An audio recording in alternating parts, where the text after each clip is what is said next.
এই ঝিল্লি শোন, রিপাবলিক ডে তো আসছে আর এইবার কাকিমা সব দায়িত্ব নিজের কাঁধে তুলে নিয়েছে, বুঝতে পারলি? তোরা শুধু চুপচাপ প্রতি ঘর 100 টাকা করে কাকিমাকে দিবি। দেখবি কাকিমা এবার রিপাবলিক ডে অনুষ্ঠান কিরকম ধুমধাম করে করে। এরকম অনুষ্ঠান আগে কখনো কোথাও দেখিসনি, বুঝেছিস ঝিল্লি? আমার আর অত বুঝে কাজ নেই গো কাকিমা। তা প্রতি বছর তো পাড়ার দাদারাই এই রিপাবলিক ডে করে, আর ছোটদের চকলেট বিস্কুট দেয় আর পতাকা উত্তোলন করে। 1 টাকাও তো তারা নেয় না। তা তোমাকে আবার এইসবের মধ্যে ঢুকতে কেন হলো গো কাকিমা এবছর? তুমি আবার 100 টাকা করে চাইছো। তুমি এইসবের মধ্যে ঢুকো না কাকিমা, ওই দিনটা আর নষ্ট করতে হবে না তোমায়।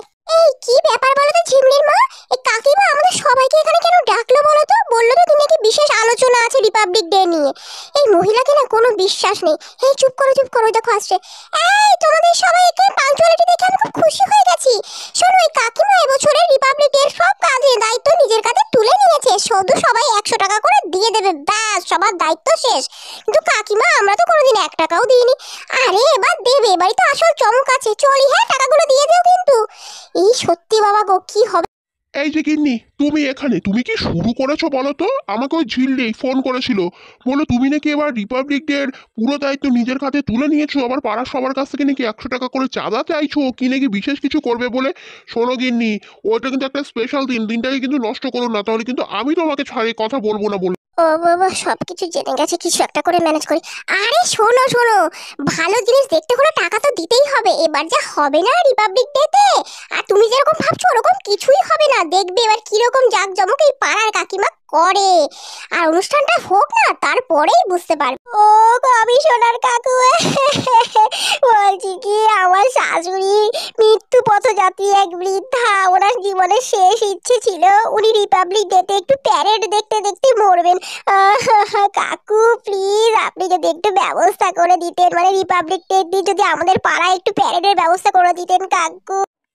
ঠিক আছে ঠিক আছে, দয়া করে কান্না করবেন না। আর একটা বয়স্ক মানুষ, আপনি দয়া করে আমাকে কাকুটা বলবেন না। আমি একজন কমিশনার, তো একটু রেসপেক্ট আছে। আর এরকম তো হয় না। আমি ঠিক আছে উপর মহলে কথা বলছি, যেহেতু আপনার শাশুড়ি বৃদ্ধ পথযাত্রী মানুষ, তার শেষ ইচ্ছাটা পূরণ করার ব্যবস্থা করছি। কিন্তু 5 মিনিটের কিন্তু বেশি সময় দিতে পারবো না। তো কেউ বুঝেনি আমার স্ট্যাটিস্টিক্স, আমি হলাম পাড়ার কাকিমা। লা লা লা লা লা লা। চলো, এটা তো ফ্রিতে হয়ে গেল ব্যাপারটা। এইবার দেখছি স্কুলের দিকে যাই।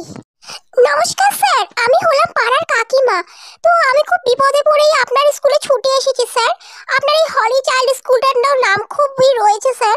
আর আমাদের পাড়ার বাচ্চাদের না এবার খুব ইচ্ছা, তারা এই কাকিমার কাছে জেদ করেছে রিপাবলিক ডেতে যেন আমাদের পাড়ায় একটু অনুষ্ঠান হয়, আর আপনার স্কুলের বাচ্চারা যদি এখানে একটু পারফর্ম করে। মানে ওরা শিখতে চাইছে স্যার, ওরা তো আর তেমন কিছু পারে না। এই কাকিমার কাছে ওরা কান্নাকাটি করলো, ওদের অনুরোধ আর কাকিমা কি করে ফেরে, তাই আপনার কাছে এলাম স্যার।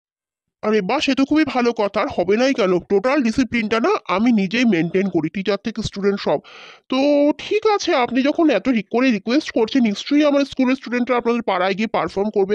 তবে কিন্তু বেশিক্ষণ না, কারণ স্কুলেও তো একটা ব্যাপার আছে। 0.5 ঘন্টার মতন টাইম দিতে। এবার যে রিপাবলিক ডে কি হবে বলতো, কে জানে। কাকিমা তো 100 টাকা করে চাঁদা নিয়ে গেল। তবে রিপাবলিক ডে কিন্তু একটা বিশেষ দিন প্রতিটি ভারতবাসীর কাছে। যদি কাকিমা এমন তেমন কিছু করে না, আমি কিন্তু পুলিশ ডেকে এবার কাকিমাকে ধরিয়ে দেবো বল। দোকানদার দাদু, ও দাদু নমস্কার, আমি হলাম গিয়ে পাড়ার কাকিমা। কত খুব বিপদে পড়ে তোমার কাছে এসছে তোমার এই নাতনি দাদু। এই পাড়ার বাচ্চারা না এবার রিপাবলিক ডেতে তোমার দোকানে বিস্কুট আর লজেন্স খেতে চেয়েছে। তো তুমি যদি 1 কৌটো লজেন্স বিস্কুট ধার দিয়ে দাও দাদু। খুব আমি আর আপনাকে ধার দিতে পারছি না কাকিমা। আপনার আগের মাসে, তার আগের মাসে, তার আগের মাসের ধার নিয়ে নিয়ে পরের মাসে দেবো বলে শোধ করেননি। আর কোনো ধার দেবো না। আর আপনি দাদু দাদু কেন করছেন? হ্যাঁ, আপনার নিজের বয়স দেখেছেন? আর সত্যি কথা বলতে না, আপনার বয়সে আমার ঘরে কোনো নাতনি কেন, আমার মেয়েও নেই। আপনারও অনেক বয়স, একদম দাদু বলবেন। বাবা কি বলি, ভুল হয়ে গেছে দাদু, মানে কাকু। বলছি কি, শুনো না, এই মাসে লক্ষ্মীর ভান্ডারের টাকাটা ঢুকলেই না আপনার আগের তার আগের এই মাসের পরে সব টাকা দিয়ে দেবো। বলছি প্লিজ আপাতত 1 বোতল লজেন্স আর 1 বোতল বিস্কুট দিয়ে দিই। তো বাচ্চারা দেখো, যারা অনেক কিছু করে অন্যের জন্য তারাই হলো শহীদ। তো 2025-এ আমি তোমাদের জন্য অনেক কিছু করি, আমি হলাম ওই 2025-এর প্রথম শহীদ। হাই কপাল, মা দেখো কাকিমার কাণ্ড, নিজের ফটোতে নিজেই মালা দিয়ে বসে আছে, আর উনি নাকি শহীদ। কাকিমা এটাও জানে না যে যারা দেশের জন্য প্রাণ দিয়েছে তারা হলো শহীদ। ওনাকে না আমি একটা শহীদ বানিয়েই ছাড়বো। মা দাঁড়াও, আমি কমিশনার কাঙ্কেলের সাথে কথা বলছি। তো বাচ্চারা হাততালি দিতে ভুলো না। তো ফিরছি পরবর্তী অনুষ্ঠানে। এখন শুরু হবে কিন্তু প্যারেড আর হলি চাইল্ড স্কুলের বাচ্চাদের কবিতা। তো কেমন লাগছে অনুষ্ঠান নিশ্চয়ই জানিও তোমরা।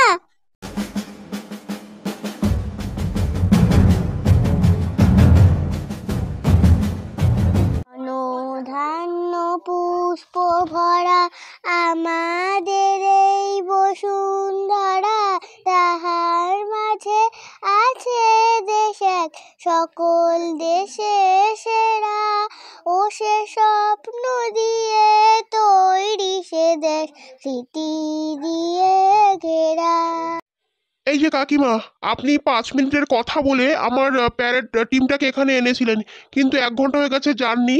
আর আমার উপরের মহল থেকে আমাকে এখন কৈফিয়ত শোনাতে হচ্ছে। আর আপনার শাশুড়ি কই, যিনি এই প্যারেড দেখতে চেয়েছিলেন, তাকেও তারা দেখতে এসেছে। কমিশনার আঙ্কেল, একটু দাঁড়ান। দাঁড়ান আঙ্কেল, বলছি কাকিমা আপনাকে মিথ্যা কথা বলেছে। ওনার শাশুড়ি 3 বছর আগে এমনিতেই মরে গেছে। আর আমাদের সবার কাছ থেকে উনি 100 টাকা করে নিয়েছেন প্যারেড দেখাবেন বলে, আর শহীদ বলে নিজেকেও দাবি করছেন। ওনার একটু শাস্তি দিন তো আঙ্কেল। শহীদ সে হয় যে দেশের জন্য প্রাণ ত্যাগ করে। উনি সবকিছুর আজকে মর্যাদা লঙ্ঘন করেছেন। চলো সবাই মিলে, আজকে তো ওনাকে শাস্তি পেতেই হবে। কোথায় গেল উনি? খোঁজো ওনাকে, পালিয়ে গেল তো না? চলো সবাই মিলে। কাকিমা, ইউ আর আন্ডার অ্যারেস্ট। আপনার শহীদ হওয়ার খুব শখ না? আপনি জানেন শহীদ কারা? আর আপনি এতগুলো মানুষের ইমোশনাল নিয়ে খেলেছেন কাকিমা। এবার আপনাকে জেলে যেতে হবে। চলুন, আপনাকে আমি শহীদ করছি।